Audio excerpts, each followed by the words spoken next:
शाम खां छंछर ताईं तेज़ बरसात जी अॻकथी कई वई आहे। कराची ऐं हैदराबाद में शहरी ॿोॾि जो ख़दशो ज़ाहिर कयो वियो आहे। NDMA अॻुवाट अलर्ट जारी करे छॾियो। माहीगीरनि खे समुंड ॾांहुं वञण खां रोकियो वियो। मौसमियात खाते मुताबिक़ 105 खां 130 मिलीमीटर ताईं वसकारे जो इम्कान आहे। चौमासे जी बरसात जो चोथों स्पेल अॼु मुल्क में दाख़िल थी रहियो आहे। मौसमियात खाते अॼु खां रोशननि जे शहर कराची ऐं हैदराबाद समेत भरपासे वारनि इलाइक़नि में तेज़ हवा सां गॾु बरसात जी अॻकथी करे छॾी आहे। मौसमियात खाते मूजिबि कराची, हैदराबाद, ठठो, बदीन, जामशोरो, मटियारी, दादू ऐं ॿियनि इलाइक़नि में बरसात जो इम्कान आहे। कराची, हैदराबाद में शहरी ॿोॾि जो ख़दशो आहे। नेशनल डिज़ास्टर मैनेजमेंट अथॉरिटी तरफ़ां बि अॻुवाट अलर्ट जारी कयो वियो आहे। माहीगीरनि खे समुंड ॾांहुं वञण खां रोकियो वियो। मौसमियात खाते मुताबिक़ बरसाती सिस्टम में समुंड जी घिम बि शामिल थी त बरसात वधीक तेज़ थींदी। 105 मिलीमीटर खां 130 मिलीमीटर ताईं वसकारे जो इम्कान आहे।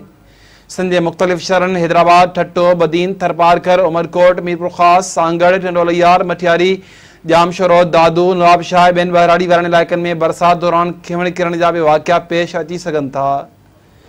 बरसात दौरान हादसनि ऐं वाक़िअनि खां बचण लाइ अॻुवाट उपाउ वरिता पिया वञनि। बरसाती सिलसिलो सिंध में छंछर ताईं जारी रहण जो इम्कान आहे।